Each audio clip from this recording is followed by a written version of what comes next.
Welcome. We are. The Honorable Tiny Towns is in session.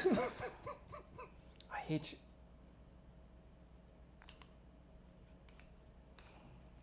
I hate this game. Get hammered.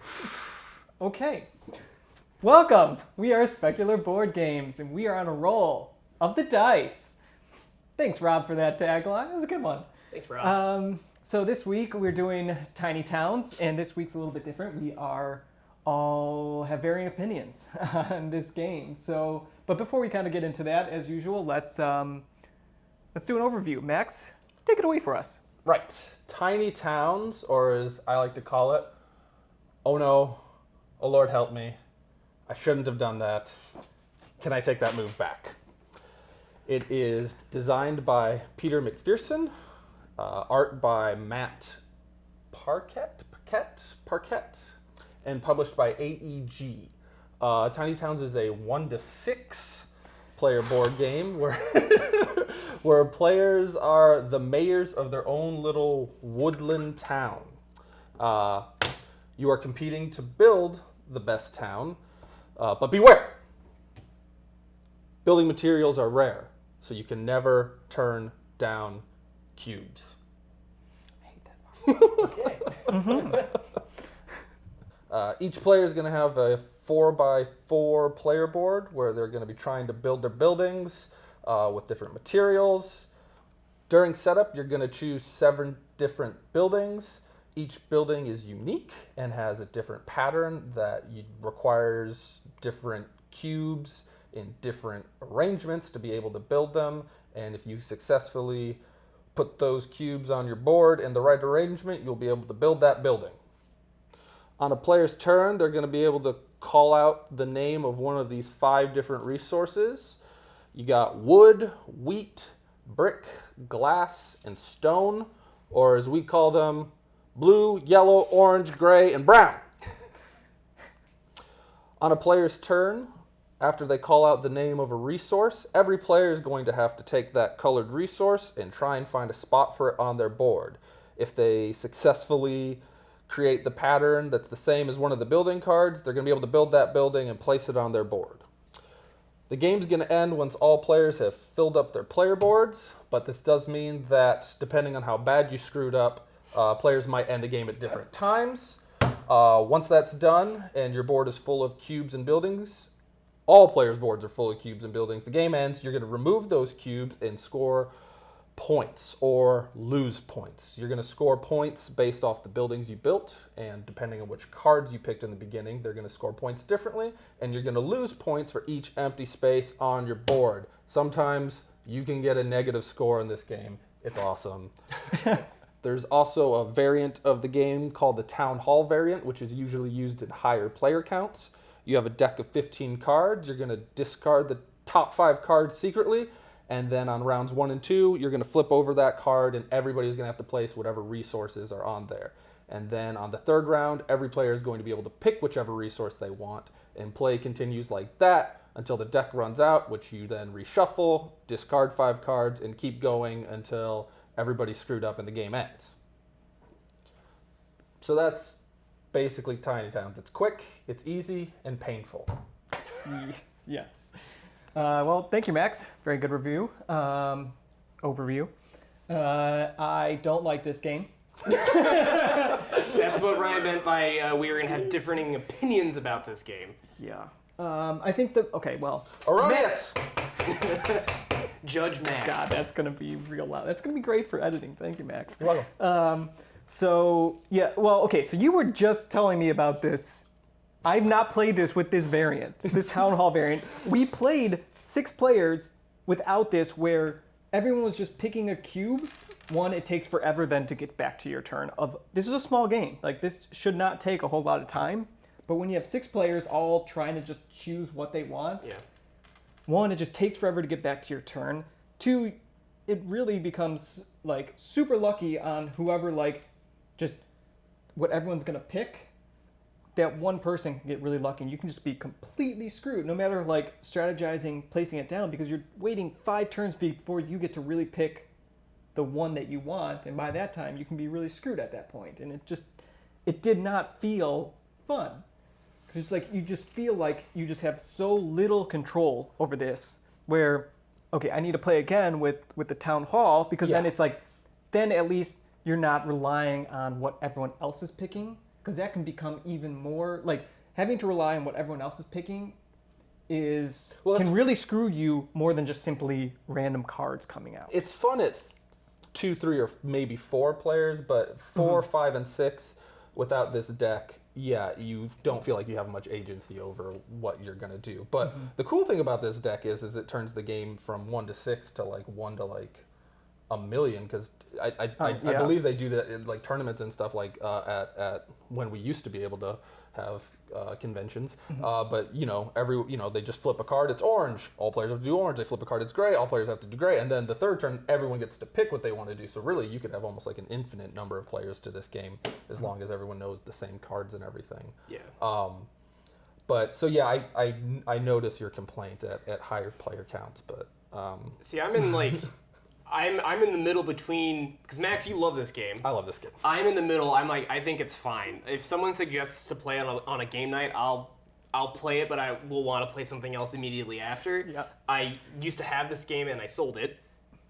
So I think, kind of counter to your point, Ryan, about the luck of what everyone else is going to pick, I think that's part of the strategy in the game, because you can't long-term your strategy in this game. It is more of a, what's going to happen next? I need to fix my problem in the moment, which the thing with the game then too is that everyone's fixing the same problem at the same time, because you all have the same stuff available. If everyone had different unique buildings they had to build, I could see that being insanely frustrating, because it could be like someone needs a lot of stone for their buildings, but all my buildings need wheat, but everyone needs the same resources for every building.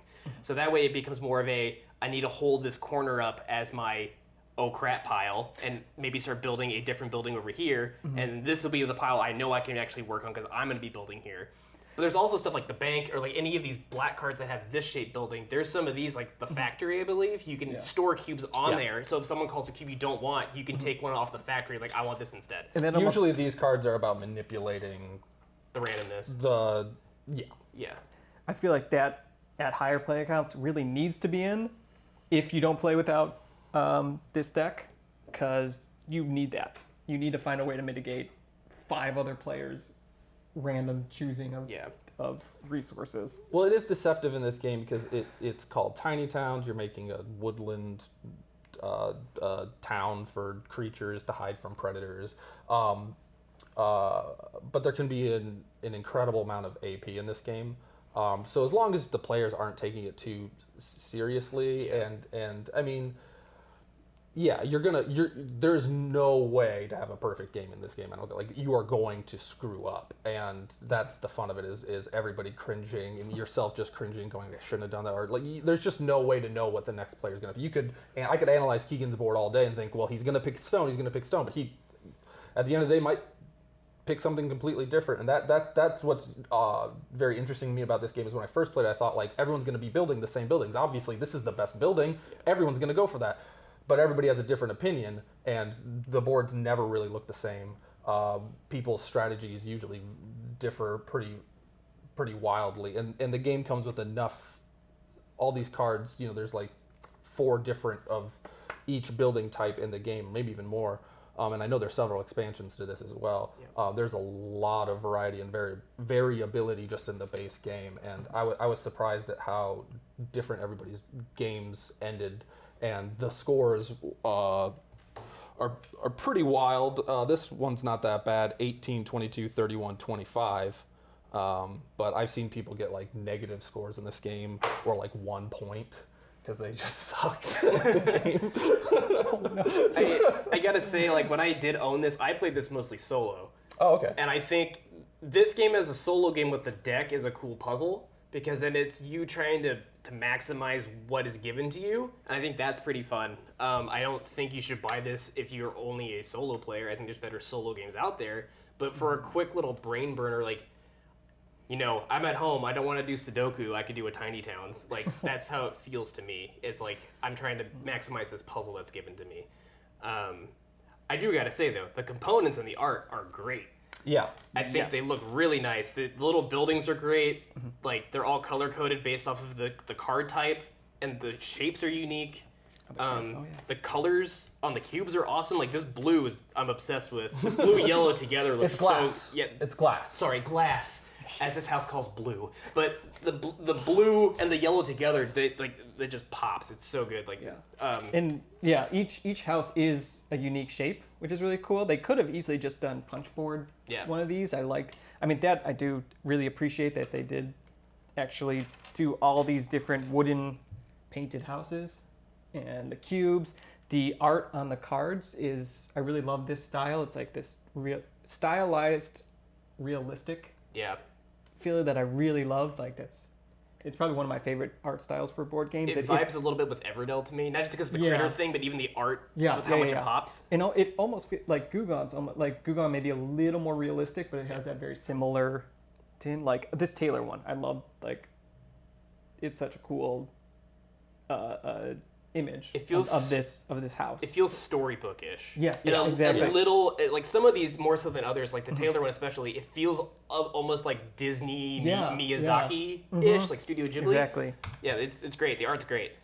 Yeah, I'm surprised at how much is in this for what price it is. Oh, yeah, the price point's awesome. Yeah, there's a lot in this. Yeah. And it kind of, just the art, like you said, with that Disney style, almost kind of draws you into that Tiny Towns theme. This critters, right? It lends well for what the theme is and what the game is. It is supposed to be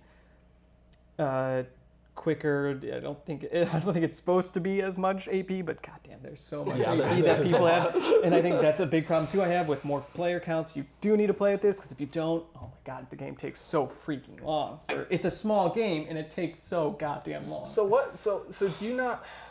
I mean, I know a lot of we play a lot of Euros. This is very far from that. So is it just?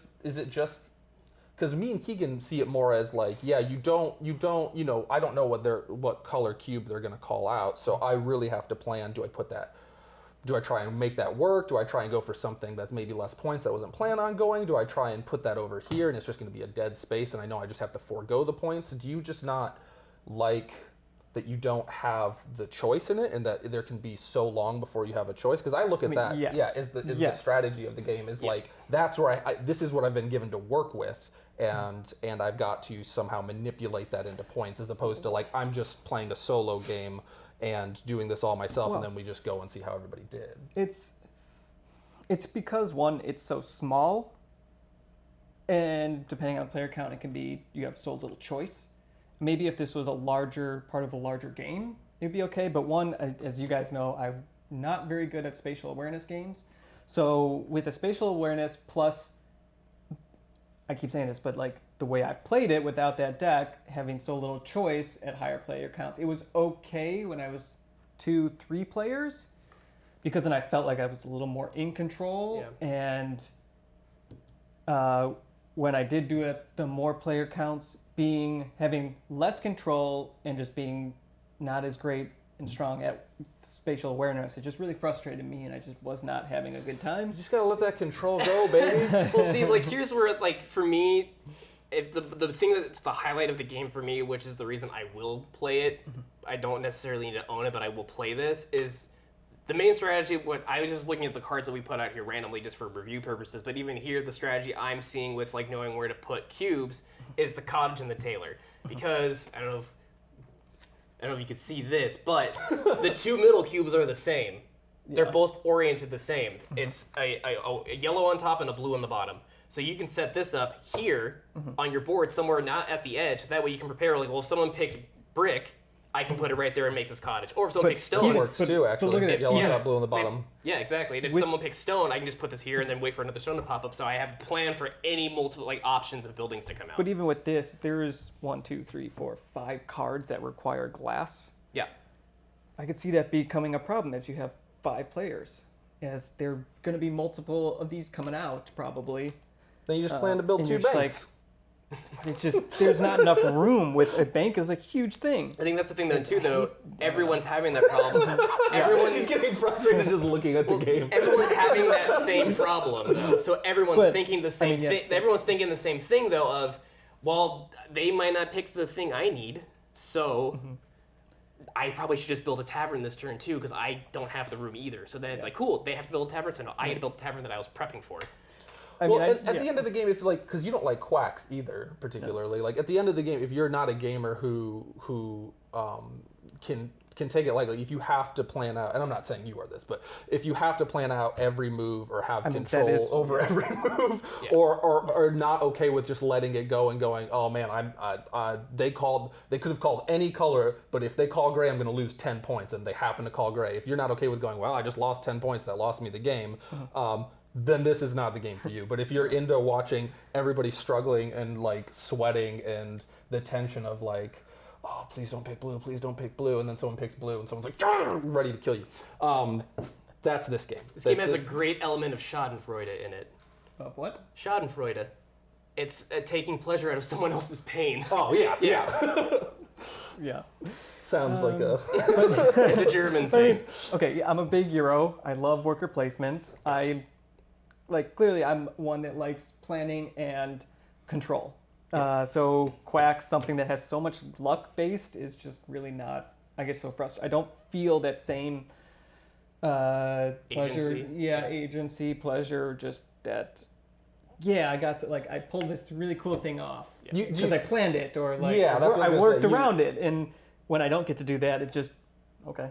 That was cool. I feel that in this because it's like feeling. the trick to it, or the it's not like, oh, I waited and I schemed and I managed this resource so perfectly that it got me 20 points. It's more I did the best that I could with what I was given, and I put it in the right spot. And there is definitely luck to this of like what someone's gonna call, but yeah, the fun to me of that is the joy of like, oh man, I planned that out right, and maybe yellow came up 4 times in a row, but I put them in the right spots, and I was able to think through this puzzle, as opposed to or I did really bad. I mean, it's fun to me to watch my board blow up and get -3 points or get 5 points and somebody else got 30, or feel like I did really good and then I look over at somebody else's board and like they're just crushing it and doing really good. So I'm okay with a shorter game doing that. At 6 players, if you're not playing with the variant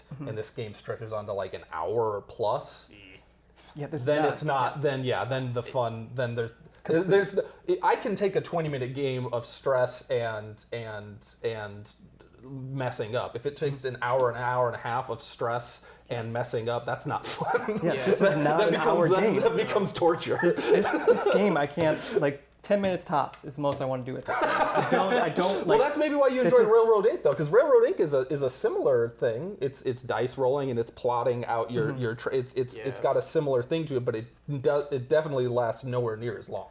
Yeah. I think my last thought about the game that I kind of mentioned before, but it's the idea of like what you were saying, Max, what made me think of it is it's not planning the long-term puzzle. It's planning the puzzle you're getting every turn. And that's the trick with the game, because you're just seeing like, okay, my puzzle this turn, I think I got this figured out, and I have some type of mitigation in case this happens. You called what now? Great, now my whole puzzle's changed. So, okay, let's figure this new puzzle out. So it's more of a bunch of quick, short puzzles versus one big, long-term one. Mm-hmm. So if you're into that, I prefer the bigger, long-term puzzles. Yes, so that's why, Yep. That's why I disagree with you guys. Fair. I'm still gonna make you play it. No more than 3. So if I'm playing this, it's got to be quick, because it feels like that's what this game is. Just it should be a quick little. Yep. Me and Keegan are just very quick little masochistic. puzzle. That's all I want this to be. No, nothing more. All right. Yeah. Any final thoughts? no. Yeah, that's Tiny Towns. That's Tiny Towns. Loves it, hates it. I'm all right with it. Guilty. Guilty. All right. Well, until next time. Thanks, everyone. Well, see you later. Goodbye. Goodbye.